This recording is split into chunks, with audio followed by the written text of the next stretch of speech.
OOCS Into a Wider Galaxy, Part 226, The Pirates. Two people are covering the costs? Anda asks incredulously. Groups, actually. The Fleet of Love is donating credits to get you back up on your feet, and the Undaunted have approved of your sign-up and have released funds to see to the rebuilding and up-arming of your ship. Anda reaches up to the side of her hood and gives it a hard twist. It hurts, so she's supposedly awake. But, is it wrong I'd gladly trade these 2 blank checks to be back in time by just 2 days? Anda cannot stop the melancholic words out. Let's be honest, you'd need to go back a few weeks. Some pirates stalk their prey for a long time before striking, just to make absolutely sure they're not heading into an ambush. The repair dock foreman says, "Is that experience talking?" "In that I was enslaved myself and freed last year, yes. Yes, it is," the Earth Araminta says testily. "Now we have a fully stocked port, and once we clear the last few repairs and upgrades in front of your ship, we'll get things working on. But the workload is full and heavy, and it was as such before you showed up. We've had a lot of people upgrading ships for extra weapons, and we're backed up welding Starship-grade cannons to everything with an engine and control module. What happened to make that kind of thing a fad? Well, for starters, we're a recently freed pirate world. Freed by pirates going legit at the prompting of a new military power. So we all got weapons on the brain as is. Couple that with the attack from a few months ago and the attack just a bit before that, and we have everyone pissed off, on guard and clamoring to have the biggest gun and the fastest trigger to shoot down whatever stupid daughter of a dyke that flies in looking for a fight." Former pirates? Anda asks. She had been told that the world was undaunted, not former pirate. Yeah, apparently the new Duchess and her baronesses were former Dark Cabal. Then they get contracted to grab some men, only manage to get one, and that one is so spicy he burns through their ship. Willpower and sense in short order before subverting them all. Calls in a bunch of friends so he can subvert the entire crew, and not just the captain and her bridge crew, then zip over here to take a whole planet. What?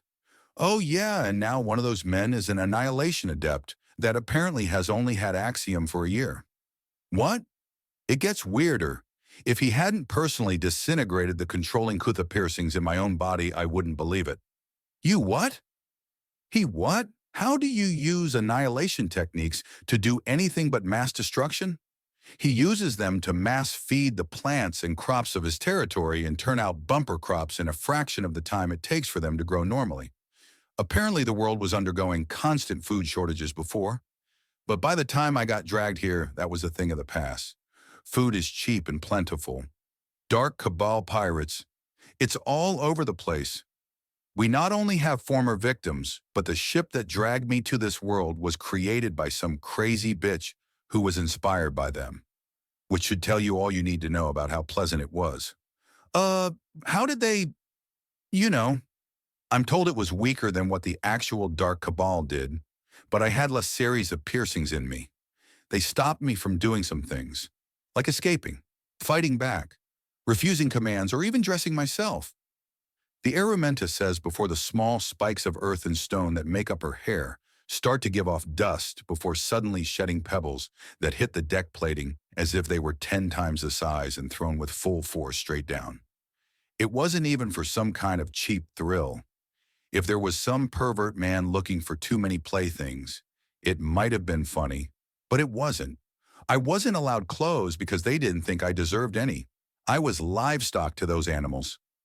Slam! A fist-sized stone hits the deck plating so hard it cracks, and it shocks the foreman out of her fugue state. Sorry, I'm still... She trails off, glaring into another direction, and her eyes twitch. Anda just stares at the woman who endured everything she worked so hard to avoid. Right. Anyways, you're down the list. You're not venting atmosphere, and your ship is livable. So we can't bump you up in priority unless you want to take the generosity of a primal or a military whose average soldier thinks fist-fighting Canadors to be good, clean fun. I can't imagine an army that fist fights to be too effective. You'd think so. You'd really fucking think so, the foreman says, looking away. They wear recording equipment, you know. even jury-rigging it with a communicator if they don't have one on their armor or clothing. They rarely censor it. These undaunted are crazy and fully willing to do crazier things. Are you afraid of them? I was being sent to jump on an adept and pin them to enslave them. I'd been forced to do it twice before. I step through the portal and get slapped in the face. My control piercings fall out, and I'm freed and told to stand to the side. The nightmare that took me, the nightmare I had become a part of, all of it a simple annoyance. They joke, they play, they laugh among themselves as they treat us teleporting in to enslave them as a game and make the disabling of entire warships into an amusement. They deal death and destruction so easily that, are you having a bad day? Why are you telling me this? Because my therapist tells me talking about things will help me deal with them. But clearly all it does is annoy other people about the fact that I have something to complain about, she says in a testy tone. Anyways, sorry for unloading. I have a lot more to sort through. No, that put it in perspective a bit. We lost too much, but there was more to lose. A lot more. You managed to avoid getting got until help arrived. No one is going to look down on you for that. In the end, we all want to survive, the foreman says, offering her a smile. Now, don't worry too much about things. Take a couple days to relax. The world is on high alert at the moment, but that mostly means everyone is openly carrying a weapon. Normally, we have them at least partially concealed. So grab something that can put the hurt on and find someplace to relax. You need it. Believe me. The things screaming is what really bothers Jake. There had been reports of missing pets for days before the alert about the slaughter swarm had arrived. So he had acted on a hunch and put the first few turrets in that area. Confirmed kill and sighting. There's a fucking nest on the island, an island with a major city. One with a full-on spaceport and enough industry to ding the entire planet if it's destroyed. So now he's here leading a whole swarm of flying platforms with Nagasha on them to use their heat-sensing pits to smoke the beasts out. Any species with senses that can pierce the stealth. There are Urthani for their incredible antenna, Sonar and Fossa for their near-radar-like hearing, and of course, himself. His raw instinct is gathering the data in ways he can't fully articulate, but wherever he senses danger, there's never a slaughter swarm member too far away. Come on, people! Move, move! Nagasha gunners! Get over here! We need these bastards tracked down and their hull burn out. Sir, it came from the warehouse district. God damn it! If the den is in the drains and sewers, we'll have to evacuate. Jake grits out as he adjusts things. There is a sudden burst of laser fire from nearby, and a slaughter swarm starts screaming as it dies. Get above the building line! These fuckers jump and glide. He jolts the platform to the side, and there is a scrabbling, scratching sound as he partially dodges an invisible threat.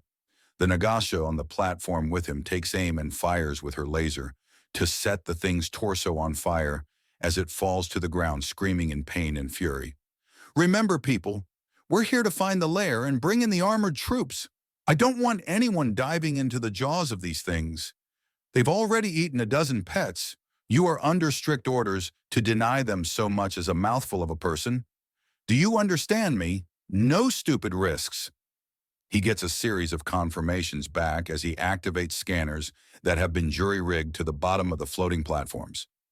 Landing these things will be a pain in the ass, but there needs to be eyes on where they are. Sir, we found something. Huge number of heat signatures in the warehouse with the big double V symbol on it. Tagging location. That's nowhere near me. Keep an eye on the area. I'm calling in the heavies to take a proper look inside. Keep a safe distance from potential threats. Jake orders as he gets his platform to rise up a little higher and quickly calls in the strike. From deeper in the city, several streaks fly through the air. The mech troopers of the pirates may have been repelled by undaunted aggression before they even were undaunted. But there was a reason small combat mechs were so popular the galaxy over. It might not be power armor, but it's still freaking powerful. Even more so when they're rocking a proper lethal loadout and not a stun cannon and kid gloves to avoid damaging potential product. The mech troops drop down near the indicated warehouse some 8 or 9 blocks away as Jake descends to continue his own search. There are just too many places for the evil things to hide in a city. Gunk up a couple of doors and any building becomes their perfect little lair. and an intense fire in the middle of civilian. Whoosh! The warehouse going up in flame is audible as the day noticeably brightens. Literally, though, not metaphorically. These things in the city is terrible news. Jake starts inputting a few commands on his communicator. People of Vuxa, this is an emergency all call. We have slaughter swarm confirmed in a major city. All citizens are to be armed at all times and no one goes alone. Keep your children close and keep your eyes open. If possible, stay near people who have some sensory capacity to detect them. Many synths will have this, as will all Nagasha, Urthani, Fossa, Sonir, and failing this, there will be a full reimbursement on all purchases of infrared goggles and visors. Stay safe, people. This is a direct order from Baron Morgan. Stay safe. Just as he turns off this noble power, his communicator reactivates. All forces of Vuxa, this is a direct call from your Duchess. I hereby order all forces to their defensive locations. We are soon receiving assistance to seek out and eliminate the slaughter swarm. I am sorry this horror has come to our world, but it will not survive us. Nothing can. We are too strong for them. We have faced far worse than these pathetic insects. The call finishes and Jake regards his communicator for a moment. Clearly something has upset her. Ah, right. She's still very much the mama wolf right now. No wonder she's so pissed. He's kind of surprised he hasn't received orders to bombard his own damn city. That's when a second warehouse goes up. Fuck. Scan the area, make sure none of them get out. These things don't need mates to breed, and he stops as he looks upwards as a massive vessel slowly descends from above. It doesn't have any bombardment cannons, at least none on the side pointed towards them. But who paints a starship pink with heart designs? His communicator goes off. Baron Morgan, I'm in the middle of a slaughter swarm hunt, so make it snappy. Hello, good Baron. I am Captain Wutai of the Akun, or the Lovelorn, if you can't pronounce that. Ma'am, I'm not sure I even fully heard that. The Lovelorn, then. We're here to assist you in protecting your people from the swarm. Then turn your scanners on and help me root them out. We've already found a large nest that connected two warehouses together through an underground tunnel, and I'm counting my blessings that it hasn't seemed to open into the storm drains or sewage system. Sending down drones. We'll have your whole city swept within the hour. Good to hear and welcome to the team. You're with the primal that showed up, aren't you? We are. Does he always do this? Swoop in and immediately begin 1,000 charity cases? It's routine by now. Expect a lot of pink and glitter to be left behind, but most of your problems solved. Most? Yes, he'll help your relationships too. That wasn't what I was going for, but okay, fine. Thank you for your help. I'm going to give you a number to tap into our comm network. But that being said, yes, this world has been hurt before, and I am one of its protectors. Understand that if this offer is false, then for every drop of blood taken from us, I will spill a gallon of yours. Are we clear? Oh? Oh, you're serious? Oh, oh dear, I may need to talk to Uncle Love. That was... She trails off in husky laughter, and Jake just stares at his communicator. Apparently the girl likes her men aggressive and assertive. Captain, the assistance? Oh, don't worry, it's coming. Oh, good Baron. She all but purrs at him. Yep, she's turned on.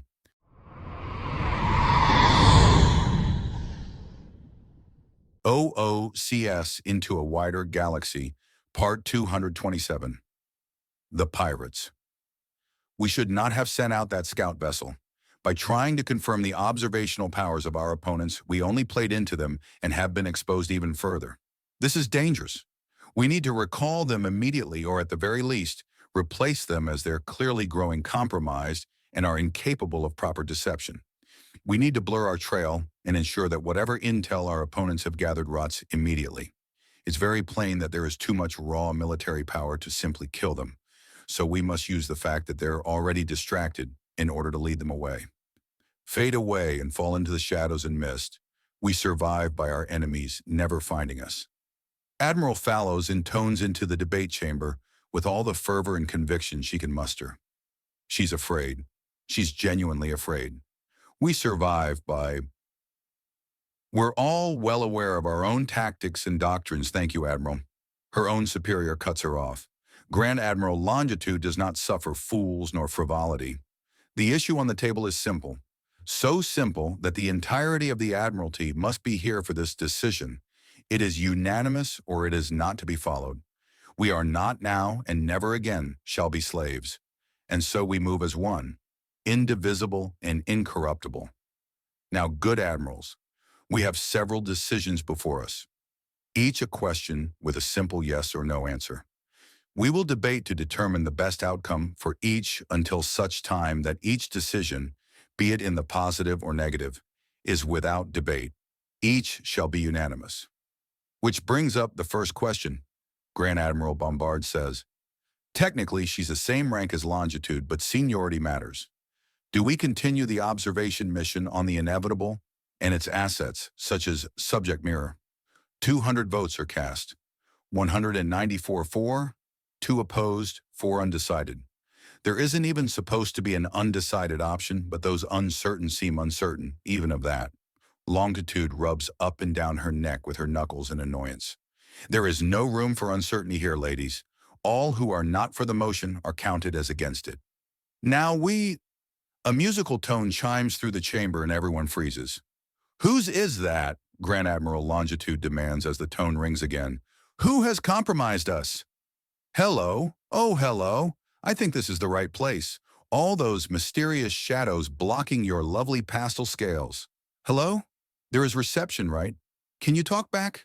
Hello! The tone is deep and playful. The voice of a man. Is anyone going to talk to me? Or has my voice done that again? It is funny, but it shouldn't happen through a weak little, oh, here we go. I'm getting a signal back, and, that's bad equipment. Anyways, hello, lovely ladies. I am Cell Sharon, Nagasha Primal of Love, and I'm talking to you to dispel a few fears you might have. Mostly in that the fact you were tiptoeing around and trying to keep each other safe means you're safe from me.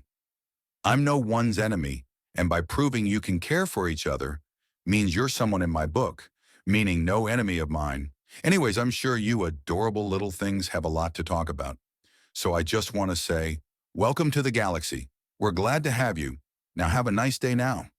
Ta-ta, dear children. The silence following that message is utterly deafening. The sound of one of them lightly clearing her throat seems to outright echo. How? Longitude asks. Even if the Primal had run into the scout ship. How did he do it? How does one do that? How did he so thoroughly hack our ship without alerting anyone?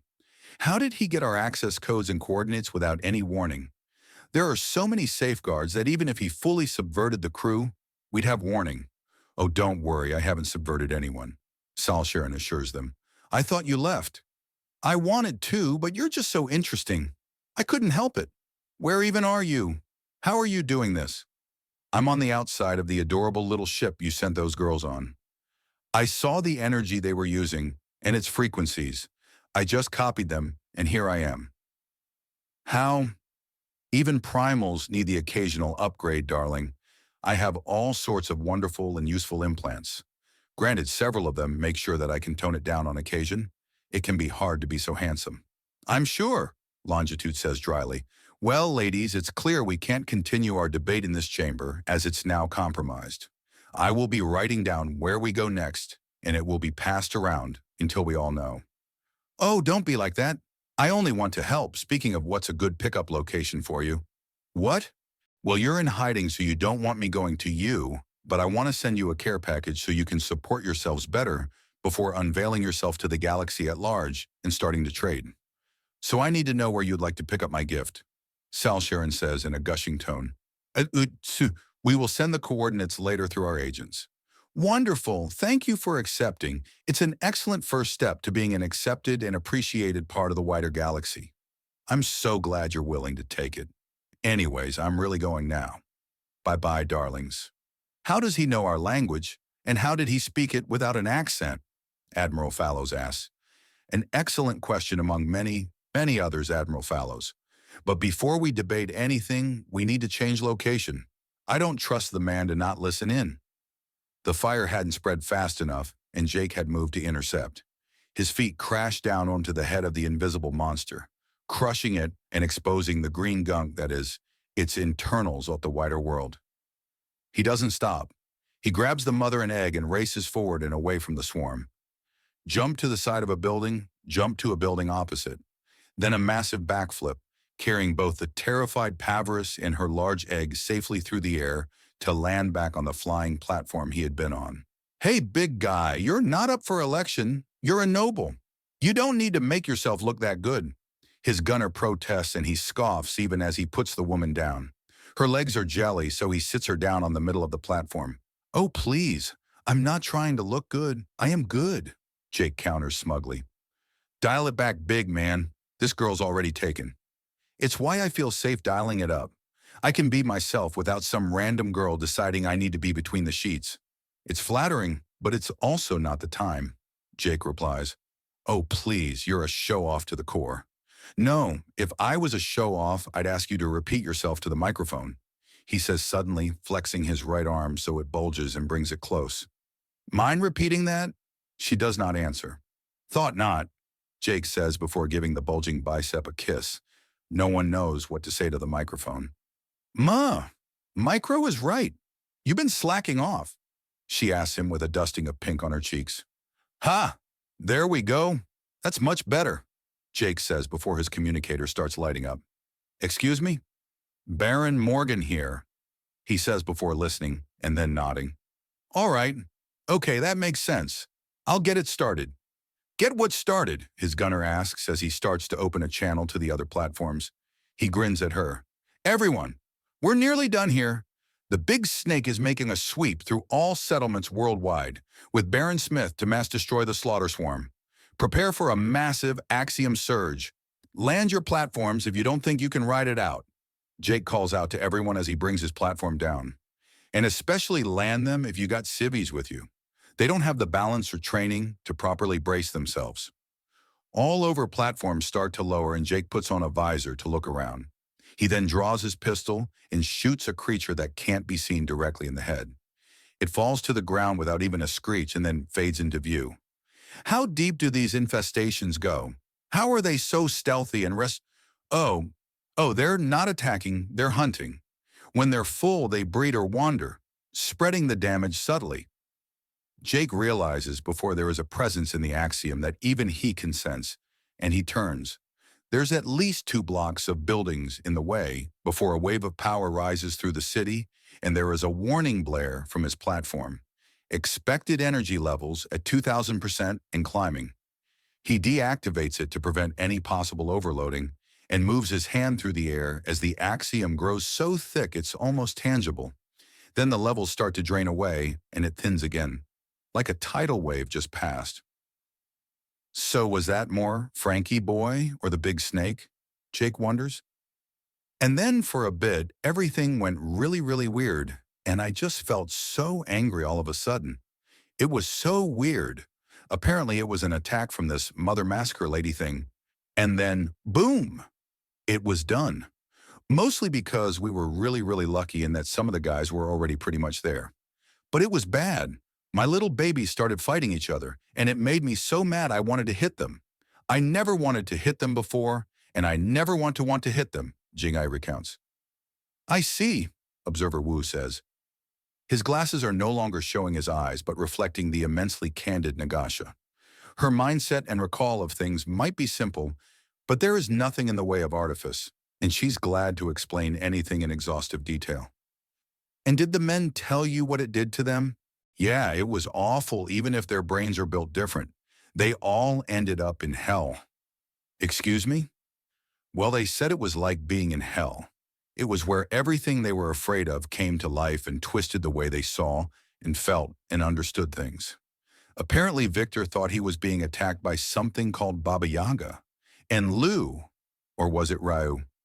One of them felt themselves rot in the halls of dishonor, and the other was in the hell of needles. Oh, and one of them thought he was burning, and there was brimstone and acid and screaming demons Oh, Franklin, he talked about his. He used Axiom to try and break out and just reset it around the same idea. He's afraid of being controlled, so he was like a puppet in a program and a robot.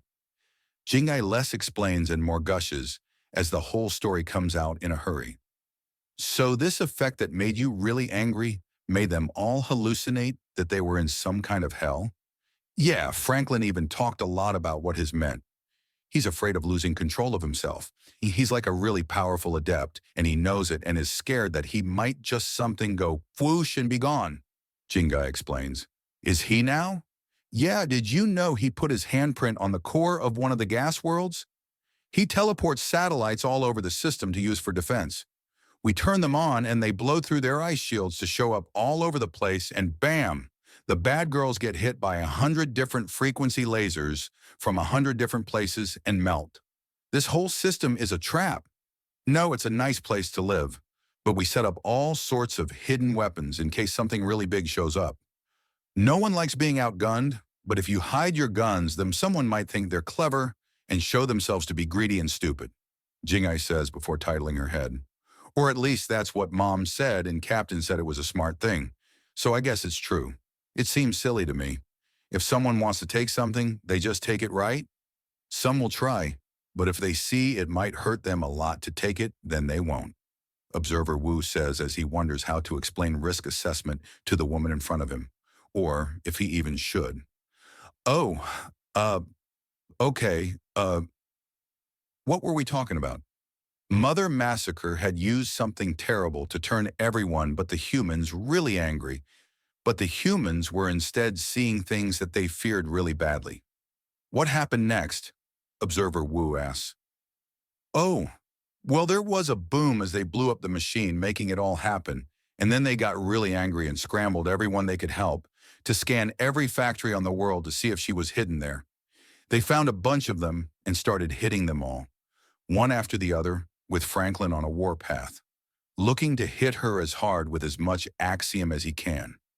She had a really tri-tight heavy body though, so she had powerful resistances.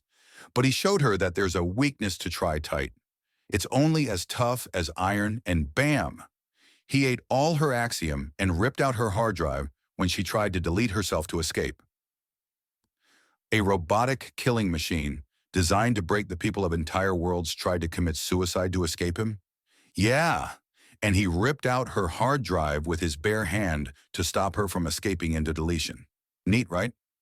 That's one word for it, Observer Wu says as he vaguely imagines explaining to an entire world that sequence of events. They really dialed it back when they were explaining things. Huh? Jingai asks. Nothing to worry about. Just my personal problems. Now what happened after Mother Massacre was dealt with?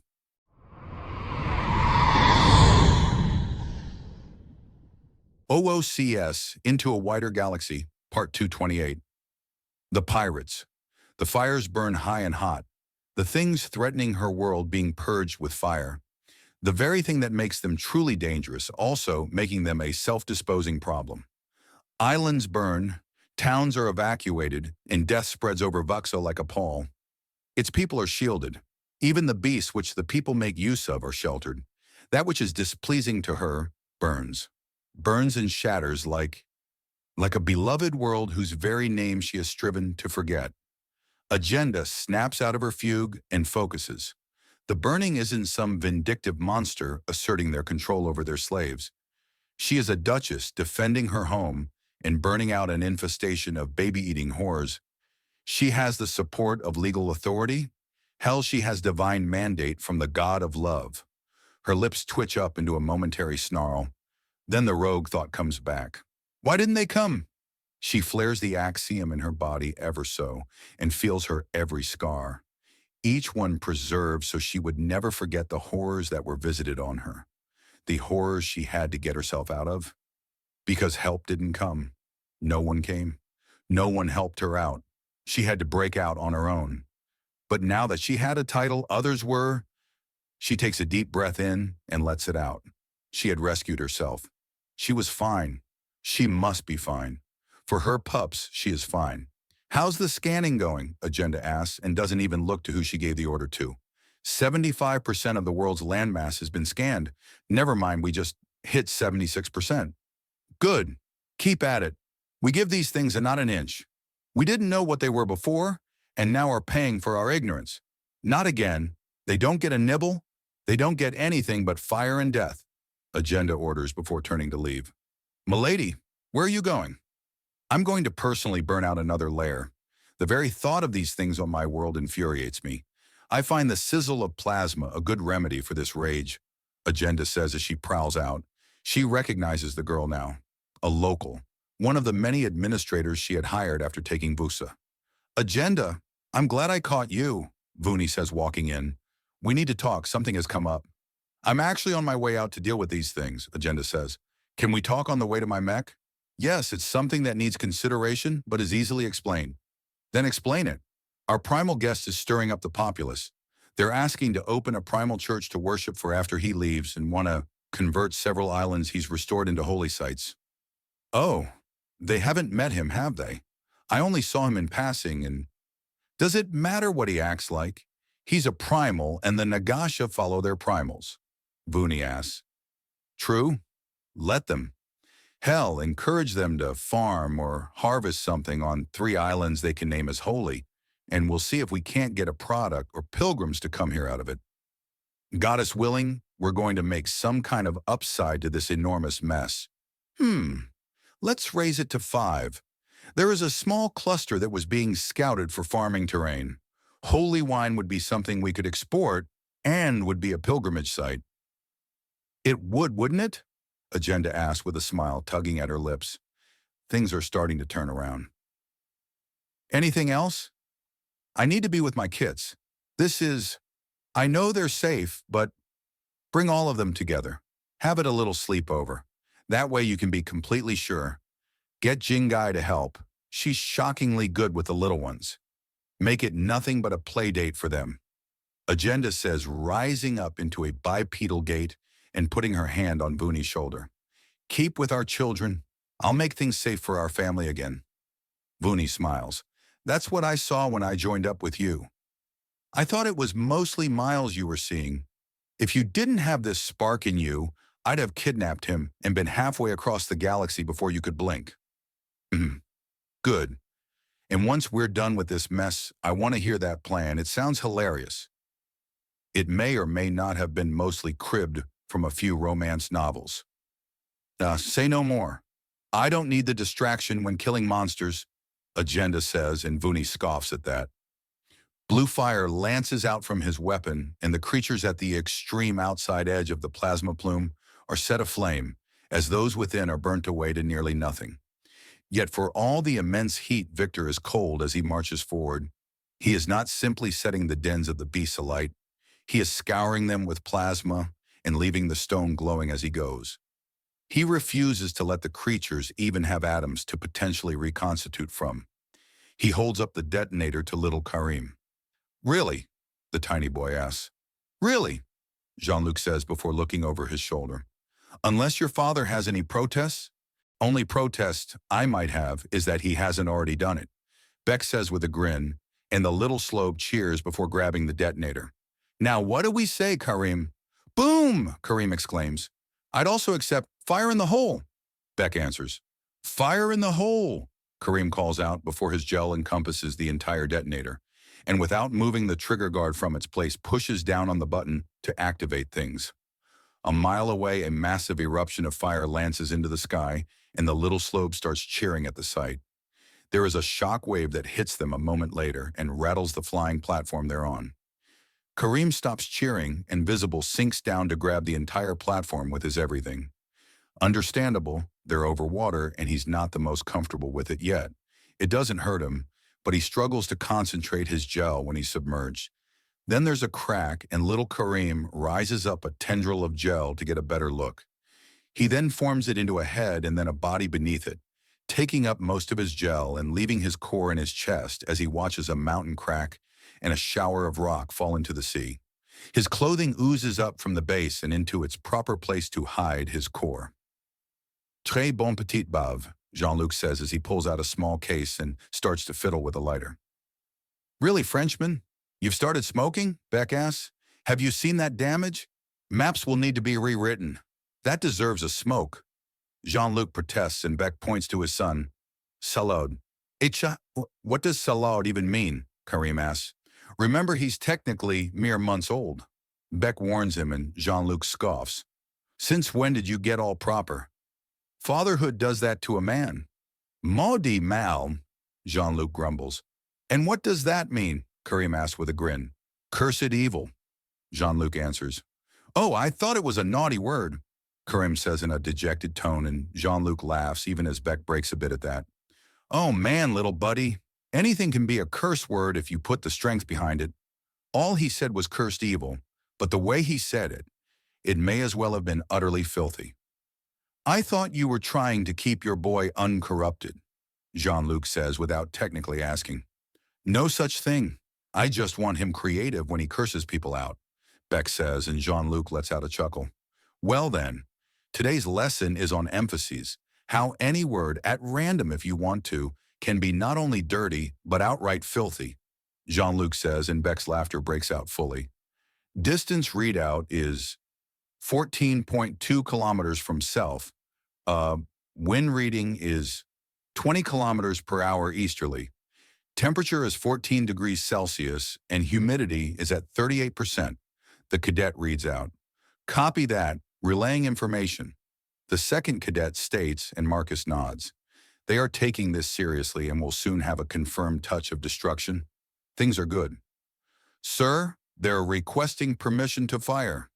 Permission granted, cadet, Marcus says, and then there is a distant thump. Then further still, but in the opposite direction, fire screams into the sky as the incendiary round strikes home. Marcus smiles widely as he's backlit by the plume of flame, and his cadets stare in awe at the destruction they participated in. Fan-flipping-tastic cadets. That was a flawless touch of spotting duty. We'll make some soldiers out of you all yet. But why can't we scout the area? Why are we just calling things in, sir? Because you squishy little ones are easy meat to these monsters, but at a proper distance, they're easy meat for you. So let's get you all some meat in your diet, Marcus says. Now then, Team 2, take control of the controls. We are heading east, northeasterly. You are doing the range finding and calling in the artillery there. Any questions? Sir, no, sir. Move out, cadets! The sounds of sword and arrows striking chitin rings out as a small cluster of warriors using archaic weapons test themselves against the latest threat. Lasers, plasma, and artillery are all well and good, but there's still a quiet dignity to using a sharp chunk of metal. Not to mention, there's still the old competition that is falling to the wayside as the more vicious races are having their say. Although the fact that the more aggressive Orthani are actually breaking even with Canadors for this contest is a hell of a thing. Lou's swords embed themselves into the hard shell of a monster, and he uses the hooks to grab and swing it hard into another. The infrared goggles he has on makes this easy, but it also means he gets a good look at Ryu carving though another with ease, while Bearman's claws go through another like paper. Apparently the big guy needed to vent his current frustrations with his daughters, and these creatures were a convenient source of catharsis. There is a primal scream backed by a bell as an Orthani woman slices clean through a slaughter swarm with her claws and then pumps her wings hard to launch herself at the next. This den will be slaughtered to the last and the eggs crushed. No fire will be used for this lair. No fire will be needed. They will be carved out of their burrow and slain to the last. This is the only place they're doing this, and the island is going to be watched very carefully. And that brings us to now. You showed up at a really, really neat time.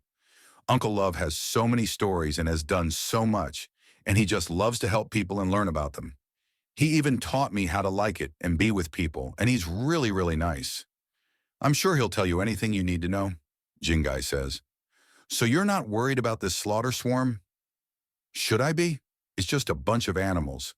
Even if they're really strong and mean, they don't have lasers or ships or anything really, just animals. Jon Guice shrugging results and her entire upper body shifting up and down. Nothing to be scared about. I see. So that... Observer Wu trails off as he hears the click-click of claws on the floor. Many aliens with claws them like to wear open-toed shoes or even sandals to get around. They also had a particular gait when bipedal, as this one is. Him trying to explain the pattern is a part of his report that he's worried about getting it across properly, along with the rest of it. Then the door opens and a Jing walks in. No, it's a race he hasn't really met yet. A Volpir. Her eyebrows go up at the sight of him, and she has what appears to be a small army of hovering strollers behind her. "Oh, I didn't know you had a guest, Jingai," she says. "My apologies. I am Vuni Luxid, representative and head governess of Vuxa." "A pleasure. I am Observer Wu from Earth. I was just finishing my chat with Jingai here. She's quite the candid one," he says with a smile. "Yes, she is," Veni says, sashaying in. "Not anything too scandalous, I hope?" "Nothing of the sort, but she's a very honest woman, and that sort of report helps me with mine immensely. I trust you understand." "Of course, although do be aware that if you hurt her, those nearest to her will return it. And my method isn't so gauche as to be physical." Funi threatens him, and he raises an eyebrow before chuckling. "I will take note of it. Thank you for your warning."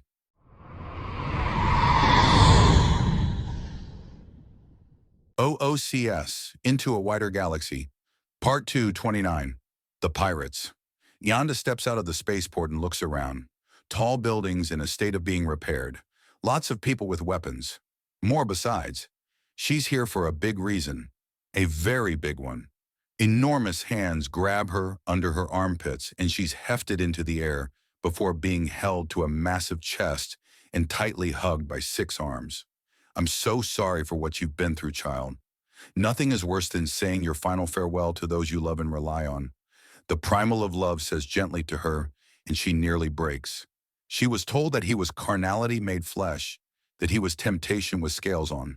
They missed telling her about how comforting he was, how safe and cared for he could make you feel with just a few short words and a quick gesture. He hisses her on the top of her head. "Now, dear child, it's time to speak of grieving. I understand, perhaps more clearly than any other primal, why and how terrible a design child can be. Not to mention just how badly it can backfire. She wanted a goddess of war and destruction to carve her name into the galaxy. Instead, she has the god of love healing every mote of harm she ever caused and erasing her campaign of cruelty to the last," Salsharan says. "But you just said that only you know the truth. You could be lying." "I could, yes. I'll never confirm whether she was real or not. It would give her too much power," Salsharan says before smiling. "But understand this, dear child. Even if I am lying, I am reaching out. I am offering you understanding, protection, and peace. Do these things tempt you? They do. Then let us discuss how you'd best like all of it. You are not abandoned. You are not alone. I have found you. I will save you. The only question is the exact how as to how it will happen," Salsharan promises her. "Why are you helping us?" "Because it helps all of us. We are all connected, all of us. Each and every one of us is part of a greater whole, a greater plan, and my place in it is to preserve and unify people within it. I do it with love and for love." "So there is some kind of plan, some kind of scheme? Then what place does the plan have for the starving and abandoned? For the broken and abandoned? That is the result of others refusing to play their part, of people choosing themselves over their community and civilization. Convenient that you can blame such horrors on others. Convenient for them to blame the horrors made by mortals upon immortals," Salsharan says before his smile shifts. There's a great deal of scorn as he clearly remembers something he does not care for. "I've seen it before, so many times. A rampaging war lady stealing all the supplies and saying it's to keep the cities and towns safe as they fight the enemy. Then they never so much as see this supposed enemy, if they exist at all, and leave their people to starve. And even if they do fight, then the fighting is for something inane that could have once been solved with a simple conversation. Then when others come to try and help, they get blamed for not doing enough when they are the only people doing anything. The people are languishing in sorrow, either too demoralized or too weak to save themselves. The war lady's army keeps stealing more and more while blaming others, but in the end, they're just raiders that don't give anything back." Velocity says nothing. "So yes, dear girl, I've seen extreme poverty and desperation, and it's no fault of the divine. It's the fault of mortals being greedy fools, trading their futures, and the futures of those yet to come to satiate their endless lust for things and pleasures now. They lust for treasure, they lust for glory, and they lust for pleasure. Then why don't you smite them? Because we are then seen as cruel and unyielding monsters, not to mention history is full of monsters that got a good long look in a mirror and reversed course.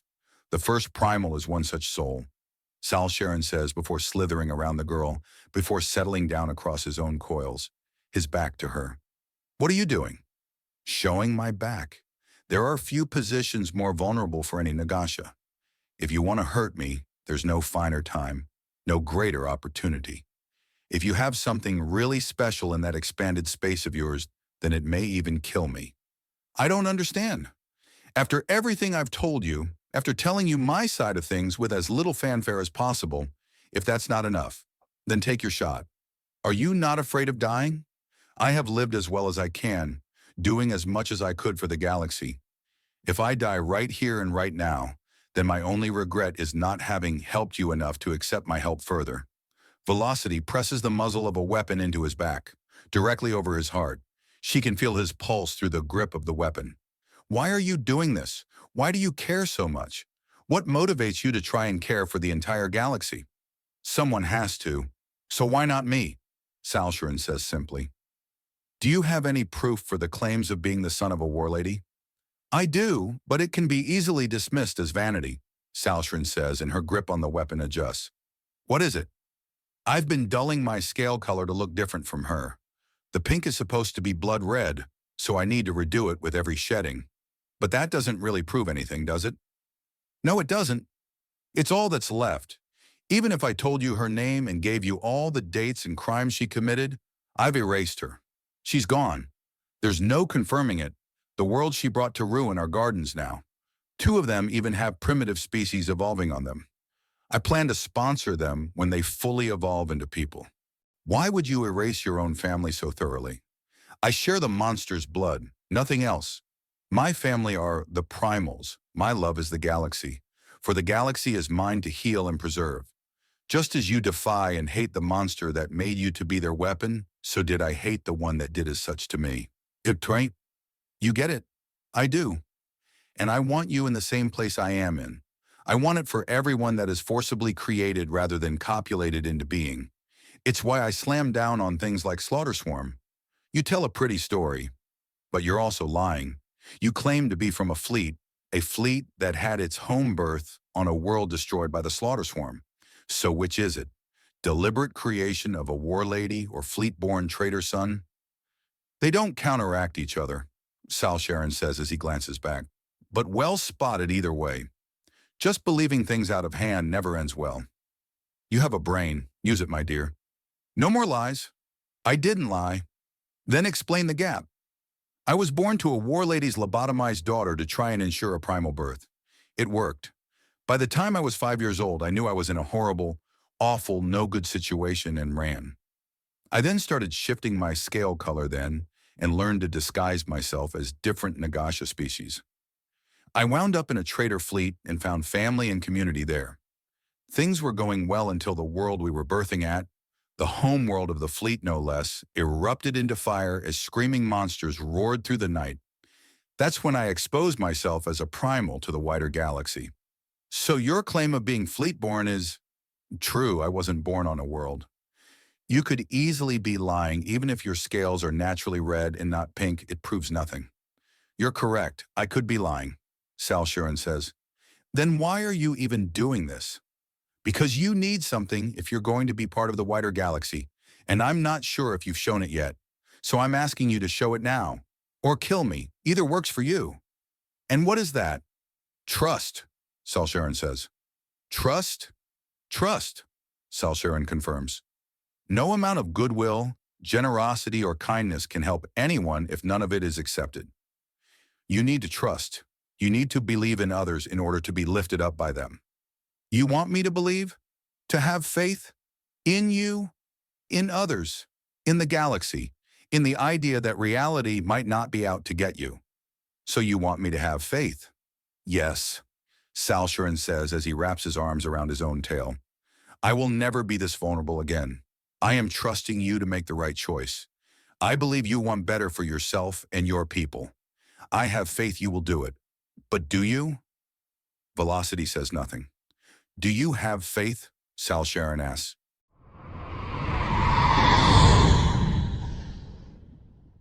OOCS Into a Wider Galaxy, Part 230. The Pirates. Faith? No, I don't think I do. But I'm not stupid. Killing you, if I even can, has consequences. Enormous consequences. Velocity says, withdrawing her weapon and sheathing it. Not quite the answer I was looking for, but a good one either way. You can reason that out. Then I can work with that. Why do you want to help so much? Why do I need a reason to help people? Can't I just be a good person with the means to do good? Sal Sharon asks, and she frowns. Is it really so hard to believe that just as random tragedy can occur, random joys can as well? Turns of good fortune and luck? Are you doing some kind of trick question? I'm legitimately asking, why are you so convinced that good things can't happen? Sal Sharon asks, and she looks away, then looks him straight in the face. Because I was made to fight and kill and die. Nothing else. Only the newly formed in the tubes were designed to be people and didn't just accidentally end up as such. You tell me I'm not a weapon? I'll tell you now, that's an accident. Part of the program failed and our project was abandoned. We are abandoned. We are alone, forgotten and cast to the ashes of history. And we can't even take revenge on our abuser. They're dead, their treasures stolen, and it all happened before our eldest had the strength to do more than secure the cloning tubes. He says nothing as he pulls her into a gentle hug. It's okay, child. I'm willing to step up. You are not abandoned and not alone. I will make sure of it. The entire system seems prone to easy abuse, Observer Wu notes as Vuni finishes her explanation of exactly how and why VUSA had representation on the Galactic Council even during the times it had been under criminal control. Oh, it is? I understand you weren't on Centris for long, and that's for the best. The world is a mess no matter how clean its streets or orderly its traffic, Vuni says. It's why I rarely go there. Now that VUSA is safe, I spend the majority of my time here, rather than the minimum required of a representative. I'm starting to see how that would be understood. If every inhabited world is permitted a representative, political polity allowed one and fleet or station of significant population, wait, there would be an enormous amount of doubling and tripling down. Yes, there is, Vuni says. How does this system work? Very poorly, Vuni admits. Over-centralization has caused a massive amount of traffic on top of the fact that the system is too giving when it comes to seats in an effort to ensure no one is left out. If your Earth were to ask for a seat, it could theoretically ask for a seat for not only the planet as a whole, but every single country on it, potentially even more. Countries could argue for political regions like the individual states of the United States, or even further components like the districts within it, could very well each demand a seat on the council. Bloating the issue, and with so much bloat, even the smallest act have massive knock-on effects. Every move on the council has to be carefully considered and timed in such a way as to prevent horrific backlash or things simply getting bogged down in technicalities in legislature. The only reason the Undaunted have been able to make the moves they've made is because they're a very male-heavy faction, and no one wants to look like a bully by keeping men down. There are fewer ways to ruin a woman's political career than to show her screaming down at a man who's speaking calmly in return, Vuni says before pausing, opening her mouth to say more, reconsidering and then shrugging. Even outright criminal convictions might not be as damaging. Not all laws are respected after all. How many seats are there? The last official count was over 2 million, but that was before humans showed up and won their own seat, and the Orhanas after who are being awarded one now, and the new political divides, conquests, and colonies, to say nothing of regained or lost seats due to the ever-shifting state of the galaxy. But it's usually a safe assumption that the number is slowly climbing upwards, ever upwards. I can see how nothing would ever get done. No doubt. I've heard it said that if every resident on Centris was an administrator, never took a break or rested, it still wouldn't have enough people working for it to actually accomplish what it wants to. Why has no one changed this clearly failing system? Because the fortunes being made in the corruption and grift are so enormous, so frequent, and so easily made, remade, and unmade that anyone who's tasted the sticky sweet corruption is trapped in it and addicted. I doubt Admiral Cistern is even fully free of its effect. He's a very rich man now, with a position of enormous power and popularity. He'd lose much of it if he left Centris. Even if he's completely uncorrupted, it still has its hooks in him. He's trapped. Chilling, Observer Wu notes. I suppose in some light it is, but you could also take it as a relief. And how did you come to that conclusion? Your Earth has a great deal of corruption on it as well, gumming things up, slowing down proper advancement, and draining the resources designed to assist the people and improve things. While terrible, it's not unique. You and your kind haven't invented some new kind of evil. Just fallen victim to a very old, well-practiced, and very prevalent evil. Not sure that really counts as a comfort. Take what comfort you can. It's what I do, Vuni says with a smile as she leans back in her seat. Her kits are napping in her lap, and there are several of Agenda's pups cuddled into her tail. From out of the water, a series of tubes poke up, and then the ends slowly retract away to reveal them to be muzzles. Gobs of heavy fire erupt from them and arch through the air to land on the island nearby.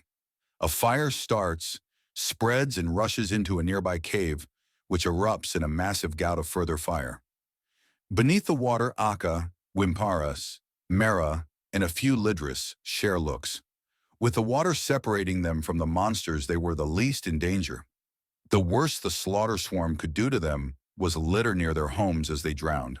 But that didn't mean they were sitting this fight out. Land or sea, Vuxa is theirs. Theirs to protect, theirs to preserve, and these creatures are not welcome here. Red and orange lights dance above them, with the surface distorting the image into a canvas of colors.